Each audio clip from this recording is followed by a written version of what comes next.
Mani sauc Aneta Lukstiņa, un es ieguvu balvu nominācijā Izcilība Bit visā. Es bitē strādāju ļoti ilgi, 11 gadus. Sāku strādāt salonā.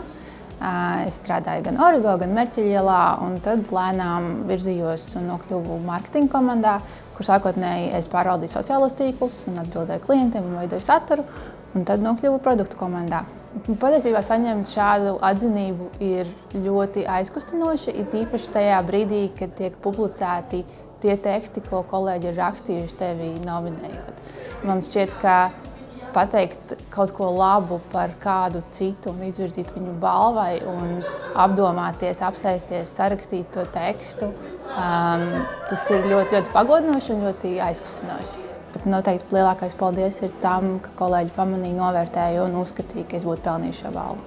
Nav iespējams kaut ko pabeigt vienam. Nevienam nav pietiekami zināšana vai pietiekami kompetences vai spēja aptvert to visu, cik daudz kā ir, cik daudz mainīgo daļu ir tik lielā uzņēmumā ar tik daudziem pakalpojumiem un klientiem.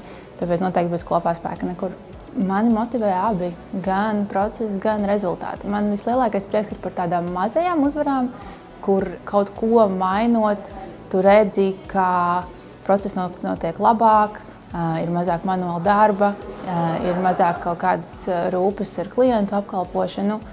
Lielie projekti viņi paņem daudz laika, un tad tas gandarījums, protams, ir, ka tas ir paveikts. Bet tādas mazās lietas, mazās uzvaras, man liekas, tas, kas man motivē vairāk. Mana stiprākā profesionālā īpašība man šķiet zinātkāra.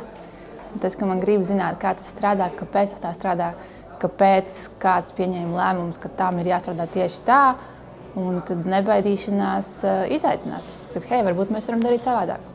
Saņemt balvu, redzēt savu vārdu, tas ir ļoti pagodinoši.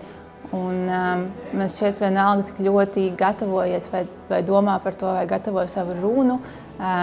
Tāpat ejot uz skatuves kājas trīc un ir jābūt tajā prožektora gaismā un kaut kas jāsaka, un tas noteikti ir ārpus komforta zonas. Kāds no kolēģiem bija rakstījis, ka tad, kad es kaut ko daru, jo es vadu projektus, tad es to izdaru tā, ka pēc manis vairs nav jālabo vai jāpārdara. Man liekas, ka tas ir viens no spēcīgākajiem komplimentiem, ko es jebkad dzīvē esmu saņēmusi.